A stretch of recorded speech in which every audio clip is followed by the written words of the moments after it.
میں سالم ہوں، حبیرہ کا بیٹا، اب تم ہمارے ہاتھ سے نہیں بچ سکتے۔ ایک آدمی نے کہا، سالم ہمیں اس سے بحث کرنے کی ضرورت نہیں، یہ لوگ ابھی باہر آ جائیں گے۔ تم کیا دیکھ رہے ہو؟ اس دروازے کے سامنے سوکھی گھاس جمع کر کے آگ لگا دو، جلدی کرو۔ ادی چلایا، تم میری جان لینا چاہتے ہو؟ باہر سے جواب آیا، تمہیں ابھی بھی اس میں شبہ ہے؟ ادی نے کہا، اہل یثرب دوسرے قبائل کی طرح لڑکیوں پر ہاتھ نہیں اٹھاتے۔ اگر تم وعدہ کرو کہ میری لڑکی کو کچھ نہیں کہو گے تو میں اپنے آپ کو تمہارے حوالے کرنے کے لیے تیار ہوں۔ تمہارا تیسرا لڑکا بھاگ گیا ہے؟ ہاں، لیکن تمہیں یہ کہنے کا موقع نہیں ملے گا کہ وہ بزدل ہے۔ وہ بہت جلد واپس آئے گا اور میرا پورا قبیلہ اس کے ساتھ ہوگا۔ تمہیں یہ اچھی طرح سوچ لینا چاہیے کہ میری بیٹی پر ہاتھ اٹھانے کے بعد تمہارے اپنے گھر کب تک محفوظ رہیں گے۔ میرے 2 بیٹوں کی لاشیں باہر پڑی ہیں اور اب مجھے اپنی زندگی سے کوئی دلچسپی نہیں۔ تم اگر میرے خون سے ہاتھ رنگ کر مطمئن ہو سکتے ہو تو میں باہر آنے کو تیار ہوں، لیکن صرف اس شرط پر کہ تم ایک بے بس لڑکی پر ہاتھ نہیں اٹھاؤ گے۔ اگر تم یہ وعدہ نہیں کرو گے تو ہمیں آگ میں جلنا منظور ہے۔ تم میرے گھر کو آگ لگانے کا شوق پورا کر لو، لیکن یاد رکھو کہ یہ آگ اس وقت تک نہیں بجھے گی جب تک کہ یثرب کی ساری وادی راکھ کا ڈھیر نہ بن جائے۔ کچھ دیر باہر سے کوئی جواب نہ آیا۔ سمیرا دروازے کی ایک دراڑ سے صحن کی طرف دیکھ رہی تھی۔ حملہ آور دروازے کے سامنے گھاس اور کھجور کے سوکھے پتوں کا ڈھیر لگا چکے تھے۔ ایک آدمی جس کے ہاتھ میں گھاس کی مشل تھی آگے بڑھا، لیکن دوسرے نے جلدی سے آگے بڑھ کر اس کا بازو پکڑتے ہوئے کہا، ٹھہرو، مجھے اس سے بات کر لینے دو۔ اب ہمارے پاس باتوں کے لیے وقت نہیں۔ تیسرا آدمی یہ کہہ کر آگے بڑھا اور اس نے پہلے آدمی کے ہاتھ سے مشل چھین کر گھاس کے ڈھیر پر پھینک دی۔ سوکھے ایندھن میں آگ کے شعلے بھڑکنے لگے، لیکن ایک اور آدمی نے بھاگ کر گھاس کا گٹھا اٹھایا اور دروازے سے چند قدم دور پھینکتے ہوئے کہا، تم ایک ایسی برائی کا دروازہ کھول رہے ہو جسے ختم کرنا ہمارے بس کی بات نہ ہوگی۔ پھر اس نے بلند آواز میں کہا، ادی، ہم تمہیں ایک بہادر آدمی کی طرح مرنے کا موقع دینا چاہتے ہیں، ہمیں آگ لگانے پر مجبور نہ کرو۔ اگر تم باہر نکل آئے تو ہم تمہاری لڑکی کو کچھ نہیں کہیں گے، لیکن اگر اس نے دروازہ کھلنے پر تیر چلانے کی کوشش کی تو اس کا انجام تمہارے بیٹوں کے انجام سے زیادہ عبرتناک ہوگا۔ ادی بستر سے اٹھ کر لڑکھڑاتا ہوا آگے بڑھا اور سمیرا کو ایک طرف ہٹا کر دروازے کی دراڑ سے باہر جھانکنے لگا۔ گھاس اور کھجور کے سوکھے پتوں کا گٹھا جسے دروازے سے چند قدم دور پھینک دیا گیا تھا جل رہا تھا اور آگ کے شعلے ہر لحظہ بلند ہو رہے تھے۔ ادی نے کہا، ٹھہرو، میں باہر آ رہا ہوں۔ سمیرا اس سے چمٹ کر چلائی، نہیں نہیں ابا جان، آپ اس طرح میری جان نہیں بچا سکتے۔ ادی نے کہا، سمیرا، میرے باہر نکلتے ہی تم دروازہ بند کر لینا۔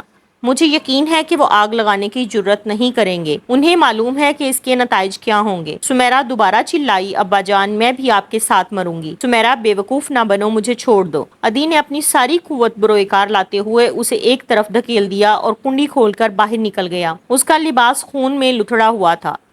حملہ آور ایک نصف دائرے میں اس کی طرف بڑھے، ان کی تلواریں آگ کی روشنی میں چمک رہی تھیں۔ ادی دروازے کے قریب دیوار سے پیٹھ لگا کر کھڑا ہو گیا۔ حملہ آور اب کسی بے تابی کا مظاہرہ کرنے کی بجائے انتہائی اطمینان سے تلواریں بلند کیے آگے بڑھ رہے تھے، لیکن 3 آدمی چند قدم پیچھے کھڑے رہے۔ منظر کے بیٹے مسعود نے ان کی طرف دیکھتے ہوئے کہا، کیا تمہاری تلواروں کو ادی کا خون پسند نہیں؟ آؤ ہم ایک ساتھ وار کریں گے۔ ایک آدمی نے جواب دیا، ہم اپنی تلواروں کی پیاس بجھانے کے لیے خزرج کے جوانوں کا خون پسند کرتے ہیں، ہم ایک زخمی، ضعیف اور نہتے آدمی کے خون سے ہاتھ رنگنا پسند نہیں۔ تم جلدی سے اپنا کام ختم کرو، اب صبح ہو رہی ہے۔ اچانک سمیرا ہاتھ میں تلوار لیے کمرے سے باہر نکلی اور پلک جھپکتے میں اپنے باپ اور حملہ آوروں کے درمیان آ کھڑی ہوئی۔ ادی چلایا، سمیرا، تم اندر چلی جاؤ۔ سمیرا، سمیرا، اس کی آواز حملہ آوروں کی چیخوں اور کہکہوں میں گم ہو کر رہ گئی اور وہ نڈھال ہو کر گر پڑا۔ جابر نے اپنے ساتھیوں سے کہا، ٹھہرو، تم ایک طرف ہٹ کر تماشا دیکھو۔ وہ رک گئے۔ جابر نے سمیرا پر چند وار کیے اور وہ الٹے پاؤں پیچھے ہٹنے لگی۔ اچانک اس کا پاؤں ادی کے جسم سے لگا اور وہ پیٹھ کے بل گر پڑی۔ جابر نے ایک کہکہا لگایا اور آگے بڑھ کر تلوار کی نوک اس کی آنکھوں کے سامنے کر دی۔ ایک آدمی چلایا، جابر، ہم نے ادی سے وعدہ کیا تھا کہ ہم اس کی لڑکی پر ہاتھ نہیں اٹھائیں گے۔ میں نے کوئی وعدہ نہیں کیا۔ جابر نے تلوار کی نوک ذرا اور آگے کرتے ہوئے کہا۔ سمیرا نے اپنی گردن ایک طرف کر لی تو جابر نے بھی اپنی تلوار کی نوک اسی طرف پھیر دی۔ ایک آدمی چلایا، باہر باغ کی طرف سے گھوڑے کی ٹاپ سنائی دے رہی ہے، کوئی آ رہا ہے، یہاں سے بھاگو۔ وہ بدحواس ہو کر پھاٹک کی طرف دیکھنے لگے۔ ایک آدمی نے کہا، تم بدحواس کیوں ہو گئے؟ راستے میں ہمارے ساتھی پہرا دے رہے ہیں، اگر اس طرف آنے والا کوئی دشمن ہوتا تو وہ نقارہ بجا کر ہمیں خبردار کر دیتے۔ جابر کی بدحواسی سے سمیرا کو اٹھنے کا موقع مل گیا اور اس نے اچانک اس پر حملہ کر دیا۔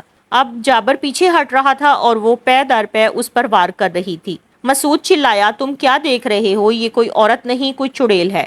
یہ کہہ کر اس نے پہلو سے حملہ کر دیا۔ سمیرہ بائیں کندھے پر ایک گہرا زخم کھا کر ایک طرف ہٹی، لیکن جابر نے ایک سیدھا وار کیا اور اس کی تلوار کی نوک اس کے سینے میں اتر گئی۔ وہ آگ کے الاؤ کے پاس گر پڑی۔ صحن میں تھوڑی دیر کے لیے ایک سناٹا چھا گیا۔ ایک آدمی نے حقارت انگیز لہجے میں کہا، منظر کے بیٹوں نے پہلی بار اپنی تلواروں کو آزمایا ہے، اور وہ بھی ایک لڑکی کے جسم پر، ورنہ اب تک اس لڑائی میں ان کی حیثیت دور کے تماشائیوں کی سی تھی، اور منظر کے بیٹے خون کے گھونٹ پی کر رہ گئے۔ ادی اپنی جگہ سے اٹھ کر لڑکھڑاتا ہوا آگے بڑھا، ڈگمگایا، گرا اور دوبارہ اٹھنے کی ایک ناکام کوشش کرنے کے بعد رینگتا ہوا سمیرہ کے قریب پہنچ گیا۔ سمیرہ، سمیرہ، میری مظلوم بیٹی۔ وہ اسے اپنی طرف متوجہ کرنے کی کوشش کر رہا تھا، اسے اپنے سینے سے لگا کر بھینچ رہا تھا۔ پھر اس نے آگ کی روشنی میں سمیرہ کے خون سے بھیگا ہوا ہاتھ اٹھا کر دیکھا اور پوری قوت کے ساتھ چلایا، وحشیوں، درندوں، اب تم کس بات کا انتظار کر رہے ہو؟ مجھے قتل کیوں نہیں کرتے؟ تم سمیرہ سے ڈر گئے، لیکن وہ اب میری حفاظت کے لیے تلوار نہیں اٹھائے گی۔ مسعود چلایا، تم کیا دیکھ رہے ہو؟ اسے ختم کرو۔ لیکن اس کے ساتھی اس کے حکم کی تعمیل کرنے کی بجائے تذبذب اور پریشانی کی حالت میں ایک دوسرے کی طرف دیکھ رہے تھے۔ یہ لوگ جو تھوڑی دیر قبل ادی کے خون کے پیاسے تھے، اپنے سامنے ایک لڑکی کی لاش دیکھ کر خوفزدہ نظر آتے تھے۔ بدوی قبائل کی لڑائیوں میں اس قسم کے واقعات ایک عام بات تھی، لیکن یثرب کے نسبتاً مہذب لوگوں کے نزدیک ایک لڑکی کا قتل ایک غیر معمولی واقعہ تھا۔ اس کے علاوہ گھوڑے کی ٹاپ اب بہت قریب سنائی دے رہی تھی اور وہ ادی سے زیادہ دروازے کی طرف دیکھ رہے تھے۔ ایک آدمی نے کہا، جابر، مسعود، تم اطمینان سے ان لاشوں پر تیغ زنی کی مشق کر سکتے ہو۔ یہ سوار تنہا ہے اور اگر وہ دشمن ہوا تو بھی تمہارے لیے کوئی خطرہ نہیں۔ ہم خطرے کے وقت تمہاری حفاظت کر سکیں گے۔ منات کی قسم، اگر مجھے معلوم ہوتا کہ تمہارا مقصد ایک لڑکی کو موت کے گھاٹ اتارنا ہے تو میں تمہارا ساتھ نہ دیتا۔ اب نامعلوم یثرب میں کتنی مائیں اور بہنیں قتل کی جائیں گی۔ سرپٹ سوار صحن میں داخل ہوا اور ان کے قریب پہنچ کر گھوڑے سے کود پڑا۔ یہ عاصم تھا۔ سالم نے آگے بڑھ کر اس کے گھوڑے کی باگ پکڑتے ہوئے کہا، اخی، ہم ان سے انتقام لے چکے ہیں۔ یہ ادی ہے اور اس کے 2 بیٹوں کی لاشیں بھی صحن میں پڑی ہوئی ہیں۔ یہ وہ لڑکی ہے جس نے جابر پر حملہ کیا تھا۔ آپ کہاں تھے؟ عاصم نے آگے بڑھ کر الاؤ کے قریب ایک دلخراش منظر دیکھا اور چند ثانیے سکتے کے عالم میں کھڑا رہا۔ پھر وہ اس کی لاش کے قریب بیٹھ گیا اور اس کا سر اپنی گود میں لے کر چلایا، سمیرہ، سمیرہ، میری طرف دیکھو، مجھ سے بات کرو، میں تمہارا عاصم ہوں۔ لیکن سمیرہ کے پاس اس کی التجاؤں کا کوئی جواب نہ تھا اور عاصم کی آواز سسکیوں میں تبدیل ہو رہی تھی۔ ادی نے درد سے کراہتے ہوئے اپنی گردن اٹھائی اور کہا، عاصم، تم بہت دیر سے آئے۔ سمیرہ اب تمہاری طرف نہیں دیکھے گی، اسے عمیر اور عتبہ نے اپنے پاس بلا لیا ہے۔ جابر نے آگے بڑھ کر اپنی تلوار بلند کرتے ہوئے کہا، عمیر اور عتبہ تمہیں بھی اپنے پاس بلا رہے ہیں۔ کاش وہ اسی طرح تمہارے قبیلے کے ہر آدمی کو اپنے پاس بلاتے رہیں۔ عاصم اچانک اپنی جگہ سے اٹھا اور اس نے پوری قوت سے جابر کو دھکا دے کر ایک طرف گرا دیا اور پھر چشمے زدن میں اپنی تلوار نیام سے نکال لی۔ مسعود چلایا، اسے پکڑ لو، اسے مار ڈالو، یہ غدار ہے۔ اور یہ کہتے ہی اس نے عاصم پر حملہ کر دیا۔ عاصم نے اس کا وار اپنی تلوار پر روکا اور پھر ایک زخمی شیر کی طرح اس پر جھپٹ پڑا۔ مسعود کو چند قدم پیچھے دھکیلنے کے بعد اس نے پوری قوت کے ساتھ ایک وار کیا اور مسعود کی لاش زمین پر تڑپنے لگی۔ جابر نے اٹھ کر عقب سے وار کرنے کی کوشش کی، لیکن ادی چلایا، عاصم، پیچھے دیکھو۔ عاصم نے مڑ کر دیکھا تو وہ جابر کی تلوار کی زد میں آ چکا تھا۔ اس نے اچانک ایک طرف جست لگا دی۔ جابر کی تلوار کی نوک زمین پر جا لگی، اس کے ساتھ ہی عاصم نے ایک بھرپور ہاتھ مارا اور جابر کی تلوار عاصم کی تلوار سے ٹکرانے کے بعد اس کے ہاتھ سے نکل کر چند قدم دور جا گری۔ اب عاصم کی تلوار کی نوک اس کے سینے پر تھی۔ جابر الٹے پاؤں پیچھے ہٹتے ہوئے دیوار سے جا لگا۔ سالم نے بھاگ کر عاصم کا بایاں بازو پکڑتے ہوئے کہا، اخی، آپ کو کیا ہو گیا ہے؟ یہ میرے ماموں کا بیٹا ہے، یہ جابر ہے، آپ مسعود کو قتل کر چکے ہیں۔ اخی، اخی، ہوش میں آئیے۔ لیکن عاصم نے اپنی تلوار کی نوک جابر کے سینے سے ہٹائے بغیر اپنے بائیں ہاتھ کو جھٹکا دیا اور کمسن لڑکا زمین پر گر پڑا۔ عاصم نے مڑ کر ان آدمیوں کی طرف دیکھا جو سراسیمگی کی حالت میں یہ ناقابل یقین منظر دیکھ رہے تھے۔ اس نے کہا، سمیرہ کو کس نے قتل کیا ہے؟ بزدلو، میں پوچھتا ہوں، ادی کی معصوم لڑکی کو کس نے قتل کیا ہے؟ کسی نے کوئی جواب نہ دیا۔ عاصم نے جابر کی طرف متوجہ ہو کر پوچھا، تم بتاؤ، ادی کی بیٹی کو تم نے قتل کیا ہے؟ جابر چلایا، بھائیو، تم کیا دیکھ رہے ہو؟ تمہیں کیا ہو گیا ہے؟ عاصم اپنے ہوش میں نہیں، اس پر ابھی تک ادی کے جادو کا اثر ہے، میری جان بچاؤ۔ لیکن کسی کو آگے بڑھنے کی جرت نہ ہوئی۔ سالم نے دوبارہ اٹھ کر عاصم کا ہاتھ پکڑتے ہوئے کہا، اخی، ہم نے اس لڑکی کی جان بچانے کا وعدہ کیا تھا، لیکن اس نے اچانک جابر پر حملہ کر دیا۔ اگر وہ حملہ نہ کرتی تو یہ اس پر ہاتھ نہ اٹھاتا۔ اخی، ہوش سے کام لیجئے۔ عاصم نے اپنا ہاتھ چھڑا کر سالم کے منہ پر ایک تھپڑ مارا اور وہ تیورا کر زمین پر گر پڑا۔ پھر اس نے جابر کی طرف متوجہ ہو کر گرجتی ہوئی آواز میں کہا، تم نے سمیرا کو قتل کیا ہے؟ کاش منظر کے 10,000 بیٹے ہوتے اور میں سمیرا کے خون کے ایک ایک قطرے کے بدلے انہیں قتل کر سکتا۔ وہ چلایا، عاصم، مجھ پر رحم کرو، لیکن عاصم نے اپنے ہاتھ کو جنبش دی اور تلوار کی نوک جابر کے سینے میں اتر گئی۔ وہ گرا۔ عاصم نے ایک جنون کی سی حالت میں پے در پے اس کی تڑپتی ہوئی لاش پر کئی وار کر دیے۔ بھائیو، ایک آدمی چلایا، تم کیا دیکھ رہے ہو؟ منظر کے 2 بیٹے قتل ہو چکے ہیں، اب تم واپس کیا منہ لے کر جاؤ گے؟ ہمارے لیے اس کی بجائے مر جانا بہتر ہے۔